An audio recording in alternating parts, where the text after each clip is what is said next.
The day my parents decided to divide their assets was supposed to feel like a milestone, something warm, something fair. At least, that's what everyone else seemed to believe. My older brother wore a confident smile, already discussing renovation ideas. My sister kept refreshing property listings on her phone, comparing what she'd get with what she could upgrade to later. And me, I sat quietly at the edge of the room, my hands folded, pretending not to notice how no one asked for my opinion. My father cleared his throat, holding a stack of neatly organized papers. "We've thought about this for a long time," he said.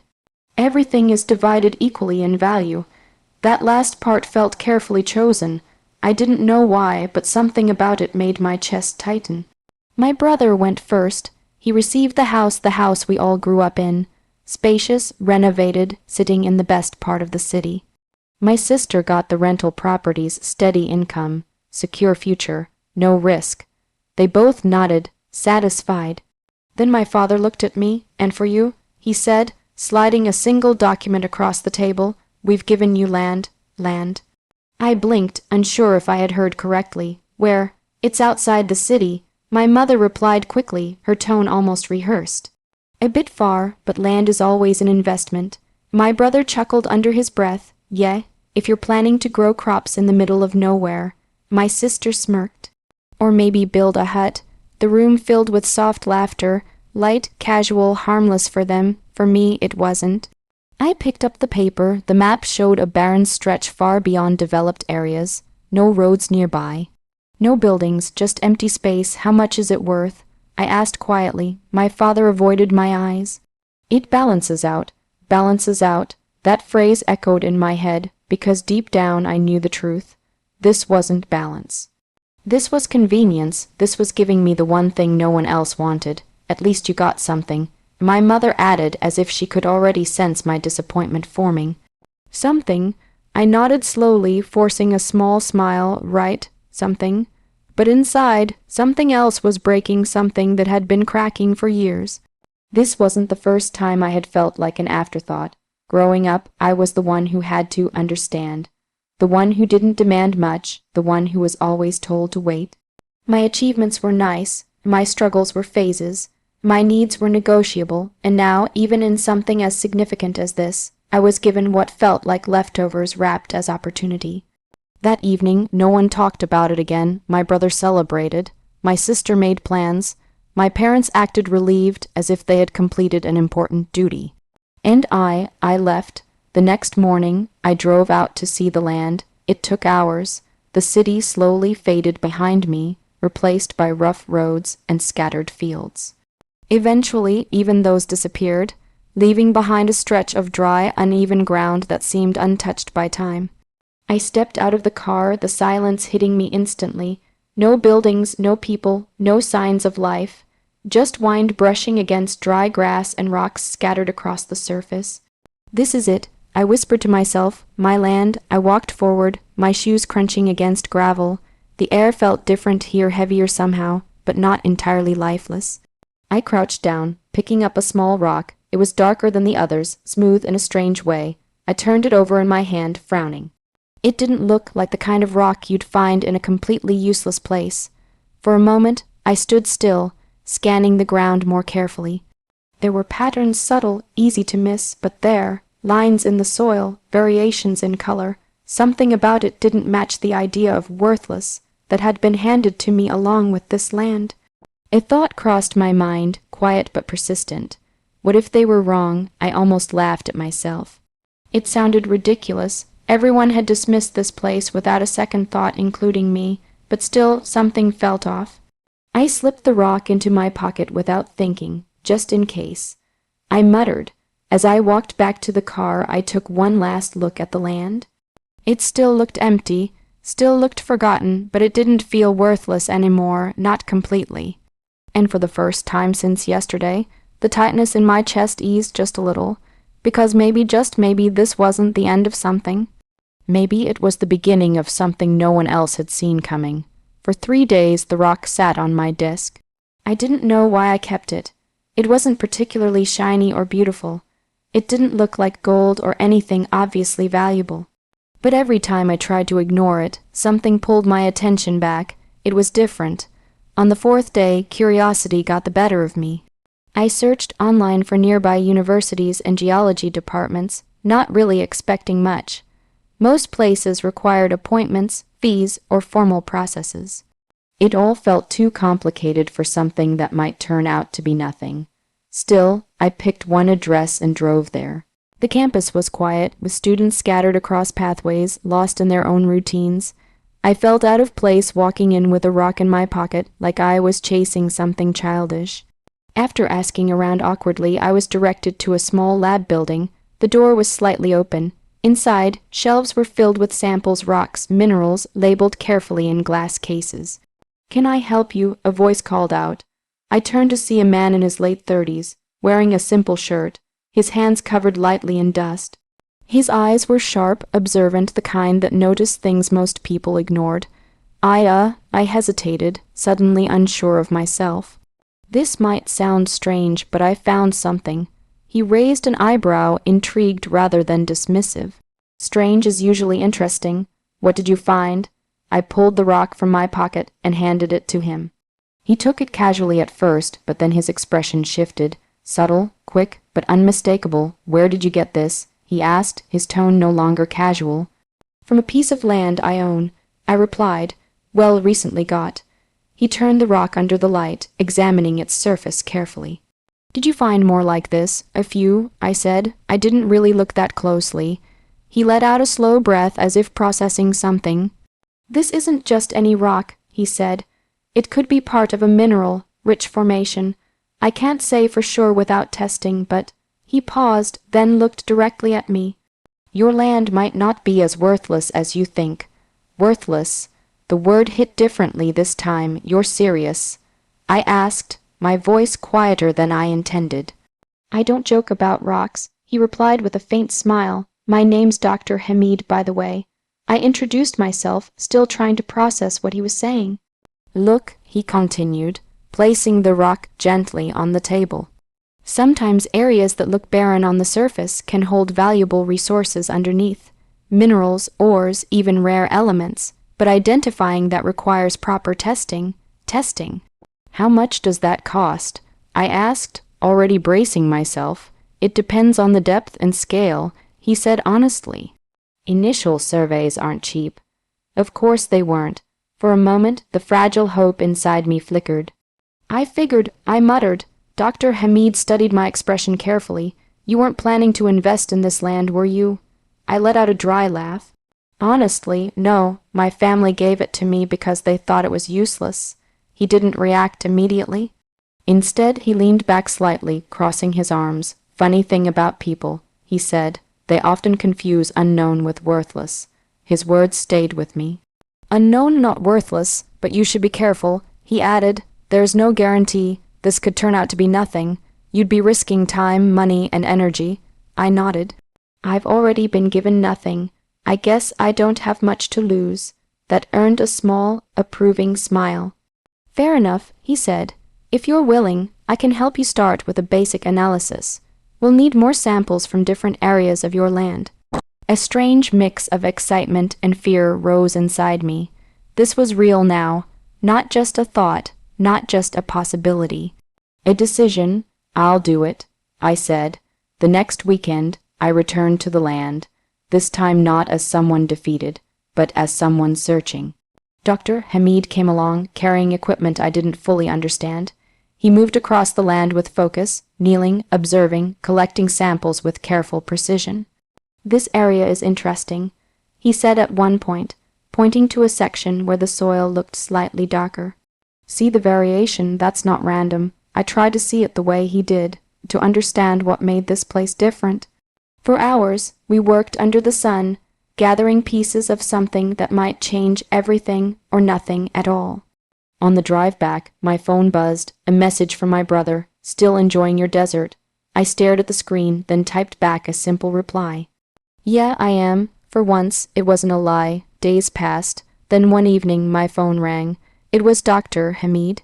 I answered immediately. "Hello?" There was a pause on the other end, not long but long enough to make my heart race. "I've got the preliminary results," he said. My grip tightened around the phone, and another pause. This one heavier. You should come to the lab, he said. We need to talk. The line went quiet, and just like that, everything felt like it was about to change. I barely slept that night. Every time I closed my eyes, my mind replayed Dr. Hamid's voice, we need to talk. It wasn't the kind of sentence people used for nothing. It carried weight, possibility, fear. By morning, I couldn't wait any longer. The drive to the lab felt shorter this time, or maybe my thoughts were just louder. Questions flooded my mind. What if it's nothing? What if I misunderstood everything? What if this hope is just another disappointment waiting to happen? But beneath all that doubt, there was something stronger now, determination. When I reached the lab, Dr. Hamid was already waiting. The moment I walked in, I knew something had changed. His usual calm expression carried a hint of excitement he wasn't even trying to hide. You came fast, he said. I didn't think I could wait. I replied, just tell me. He gestured for me to come closer to the table. Several printed reports were spread out, along with labeled samples from the land. I'll be direct, he said. The samples you brought, they're not ordinary. My heart started pounding. There are strong indications of valuable mineral deposits, he continued. Not just traces, significant concentrations. If further testing confirms what I think, your land could be worth a fortune. For a second, I didn't react. The words felt too big, too unreal, like they didn't belong to me. A fortune, I repeated quietly. He nodded. Yes, but listen carefully. This is still early-stage analysis. To confirm the full extent, you'll need a proper geological survey. That means drilling, mapping, and professional evaluation. And that means money, I said, a lot of it. He admitted. The room fell silent. Just days ago, I had nothing but a piece of land everyone pitied. Now, I was standing at the edge of something enormous. But it came with a cost I wasn't sure I could afford. I don't have that kind of money, I said honestly. Dr. Hamid didn't seem surprised. Most people don't. That's why investors exist. Investors. The word made me uneasy. It sounded like giving control away, like risking the one thing that was finally mine. Be careful with that, he added, as if reading my thoughts. The moment people realize what this land might hold, they'll want a piece of it. Some will offer help. Others will try to take advantage. I nodded slowly. So what do I do? You move smart, he said. Get a preliminary survey done, just enough to prove value. Then you negotiate from a position of strength. Strength. It was a word I had never associated with myself before. But maybe that was about to change. The next few weeks were the hardest of my life.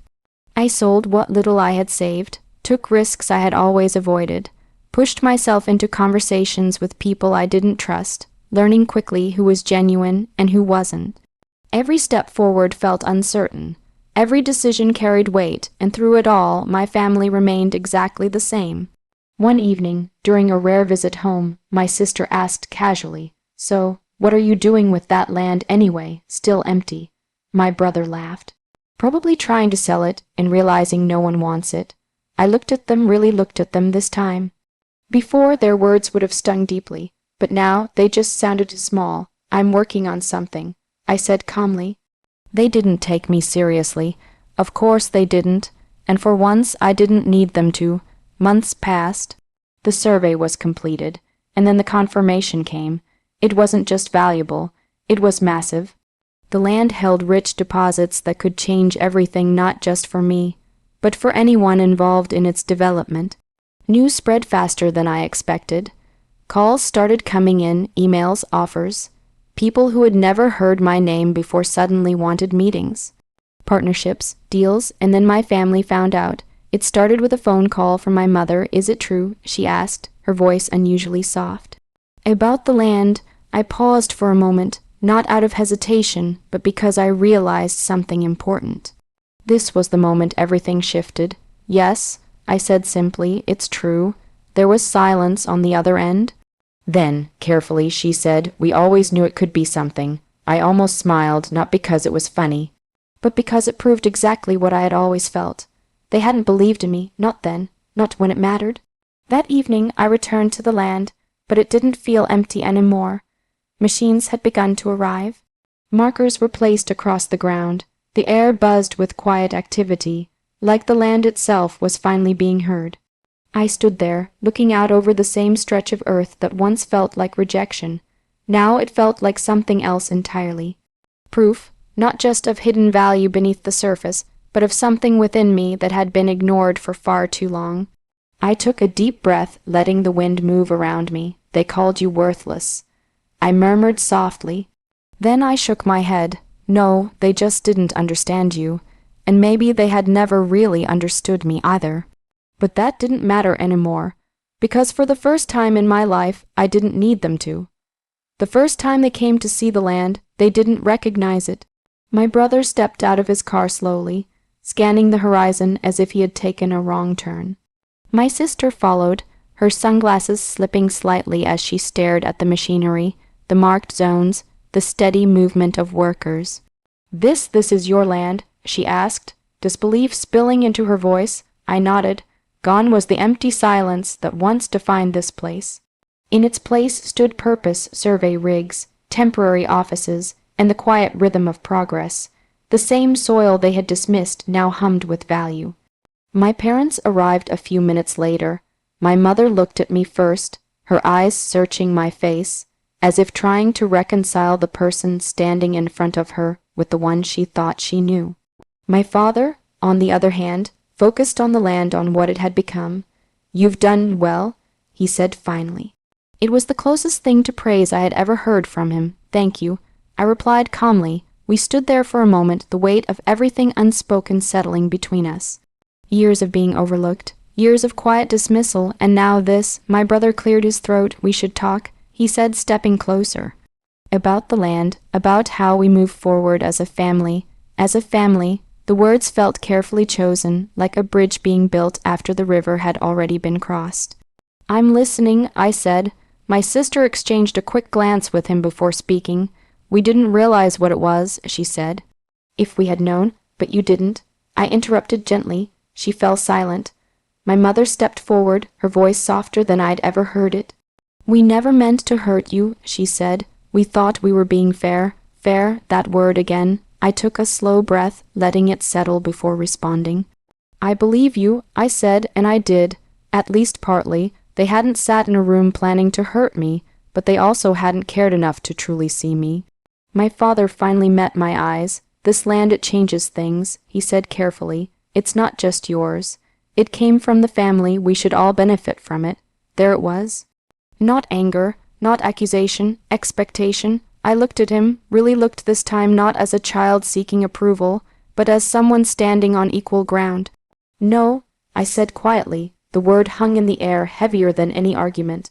My brother frowned. "What do you mean, no?" "I mean," I continued calmly, "this land was given to me, not shared, not divided, given, but we're your family," my sister said, her tone tightening. "We would never leave you out like that." I held her gaze. "You already did." Silence. It wasn't loud or dramatic. It didn't need to be. The truth had a way of speaking for itself. My mother's eyes filled slightly, but I didn't look away. "This isn't revenge," I added, my voice steady. "I'm not trying to hurt you. I'm just choosing differently." They didn't know how to respond to that, because there was no anger to argue with, no bitterness to defend against, just clarity. "I've built something here," I continued. "Not just the land, the decisions, the risks, the work. That was mine. No one stood with me when it mattered." My father exhaled slowly, as if absorbing the weight of those words. "So that's it?" he asked. "You're cutting us off?" I shook my head. "No," I said, "I'm setting boundaries." Another unfamiliar concept for them.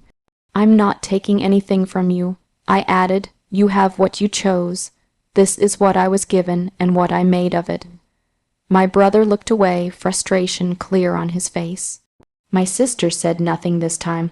My mother stepped closer again, her voice barely above a whisper. "Is there anything we can do?" The question lingered.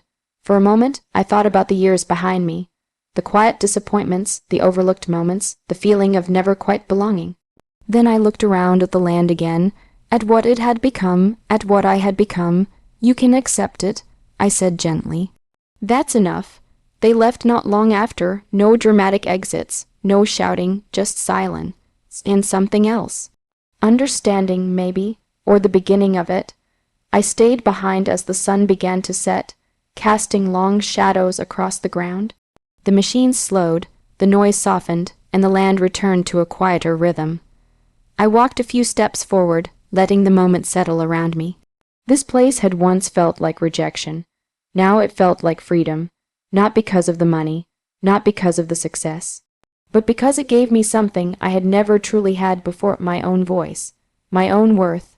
I reached into my pocket and pulled out the small, dark rock I had kept from that first visit. The one I almost ignored, the one that started everything. Turning it in my hand, I smiled faintly. "They called you worthless," I said softly. Then I looked out across the land, alive with possibility. And they were wrong. For the first time, that truth didn't need to be proven to anyone else. It was enough that I knew it. And that was the sweetest victory of all.